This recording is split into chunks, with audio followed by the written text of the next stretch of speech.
Hello coaches, my name is Jimmy Elder and it is Tactic Board Tuesday. I coach here at Brookhaven College in Dallas, Texas. I'm also the president and founder of Soccer Innovations. We have a lot of really cool soccer training products and I hope you'll check us out. Today we're going to talk about attacking, and there's a lot of different ways to train your team to become effective attacking players. Today we're going to basically talk about how I like to start things with my players and my team so they understand the concept, the basic concept we want to implement as far as a system of play and our attacking tendencies and some of the things we want, some of the guidelines we want them to follow. We'll start with the 4-3-3 because I play at the 2-year school level, and we've got some talent and it works for us. And this will vary year to year based on what I have, what kind of talent we have, and the strengths we have amongst those individuals. What I like to do is put them on the field in their position. So I'll throw in a back four. Outside right, 2 inside defenders, outside left. Today we'll look at one holding midfielder and 2 attacking midfielders, center striker, a winger, and a winger. From there, I will basically have them play 1 and 2 touch, shadow play, amongst each other, with the goal being to hold possession to start with. And I'll let them play and see how they move the ball around, see how their width is and their height and their timing and their support of each other. A couple of basic concepts are we want our umbrella shape in the back so that we have really good angles and it's very difficult for the opponent to win the ball back from us. We want our outside backs a little higher and really wide based on where that pressuring striker is. The further away, the harder it is for this striker to get over there and put pressure on her. So that's one of the concepts. We also want our outside backs to understand if the striker's cutting off the passing lane to open it up so she always has this option in addition to this option, in addition to this option. Really important, and we stress really firmly that our players on the ball have at least 3 options, preferably 4, and we ask them to have an option to the right, an option to the left, and an option penetrating, and then also, when all else fails, a long option. And if our supporting players must understand this. Too often today, they're a bit lazy, and they're not paying attention to the angles, and now our player gets stuck with a ball with 1 less option, 2 less options, 3 less options to play. They get nervous, we cough it up. So in order to avoid this, we teach them to read the opponent, continue to open up that passing lane so that the teammate has options, and if they try to shut it down, we have the ability to beat them. So we do this without defenders to start with, and we basically have them play the ball around. Of course, we want to go wide, then we want to go either to an attacking midfielder or to a wide winger, etc. Philosophy we want them to understand is don't be predictable. Don't be predictable, constantly making this pass, which allows them to forecast what we're about to do. Don't be predictable in what you do, so there's some variation. We won't always go wide. If there's a possibility to go vertical and then wide, we want to throw that at the opponent so that we're not predictable.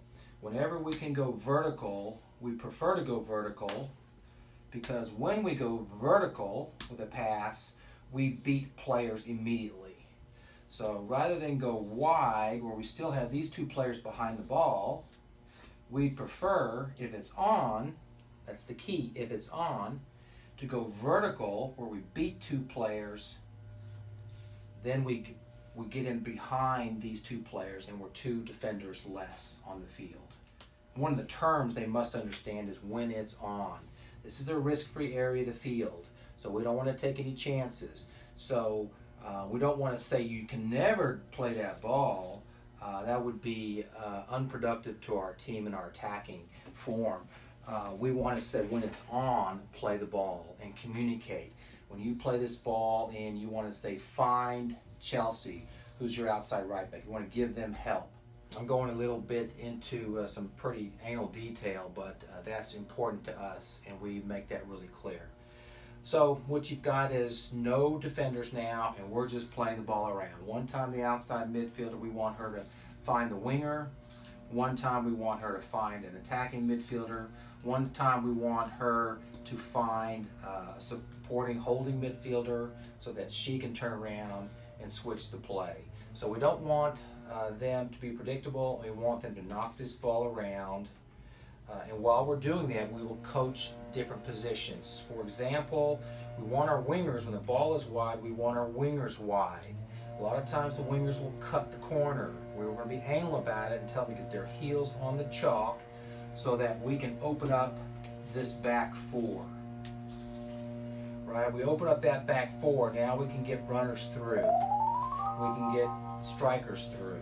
We stay inside, we allow them to stay compact, and we can't get anything through. So those are some of the things we will work on as we're in our shadow play. And we'll go over each position as to the options. When the ball is here, we want that option, we want this right option, we want this left option, and then we also we want a striker or another attacking midfielder making a run so that we've got one option, 2 options, 3 options, 4 options. Makes it very difficult for the opponent to stop us when each player has 4 options. Helps us hold possession, means they got to run more, they got to lose a lot of energy chasing us all over the field, and they become slowly disoriented and disorganized as we continually move the ball. One of the things you'll see a lot of young players do is they'll go back and forth to each other while the opponents are all coming around, right? So we don't want to allow them to constantly take the easy approach and just play back and forth to each other. We want them to play, turn if they can, go somewhere else so the opponent can't get organized, can't get numbers across the field. It could be here, turn and go. It could be here, back, over and go. A lot of different options. But we want them, that's called switching the point of attack, and we want them to understand that when it's on, when it's not on. So we want to switch the point of attack when it's on. Sometimes we want to go vertical and come back vertical when it's on. That way we keep the opponent off balance, never knowing really what we're going to do, when we're going to do it. So that's a real quick review. The final thing I'll cover before I get off is that once we get them in a comfortable flow, when there's no pressure, they'll have the tendency to take 3, 4, 5 touches and dribble. Unrealistic. So we put a touch limitation on them. We say, hey, we want you to play 1 and 2 touches to begin with. We want you to play the way you're facing. Whenever we want them to turn, it requires more touches. So if they turn, they get 2 touches. But we encourage them to play the way they're facing and switch the field without having to have players turn. We have them work their way up the field. We want them to work into the flank area typically, serve in, and we want to check our runs. Do we have good runs in the box? Are we getting good numbers up? Are our back 4 stepping out and compressing the opponent so that when we lose possession, we're in a defensive mode? Once their keeper gets it, we'll start a new ball. We'll have a bunch of balls down here. Once our second keeper gets it, we finish, we miss, they save. We start all over again. We get back in our original shape. We play, I'm using the goalkeeper. We play out, and these guys all got to get back just like they do in the game and get in their attacking shape, and we go again. What we don't allow is the midfielder to get it in the middle area of the field or even the attacking third and dribble all the way in and try to shoot from close range. Unrealistic, won't happen in a game. There'll be pressure. They have to play 1 and 2 touch, serve in from the flanks. Other option is they can play 1 and 2 touch, combine up top, get in range, and then they can shoot. You know, as long as it's realistic. And that's a great way to start your attacking training. It's a great way for your players to understand what you want from them. I am able to teach my left back exactly what I want when the ball's in different areas of the field.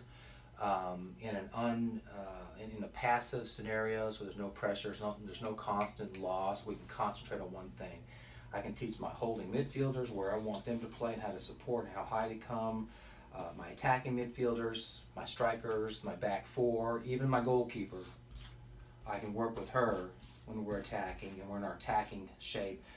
Step out, cover that space. They may try to get in behind us on a counterattack. Otherwise, wish you luck, have fun. Attacking is the fun part of the game. It's a creative part of the game. Everyone loves to do it. We'll go into more attacking concepts in our next video or two. It's Jimmy Elder signing off from Soccer Innovations at Brookhaven College. Thank you very much for watching.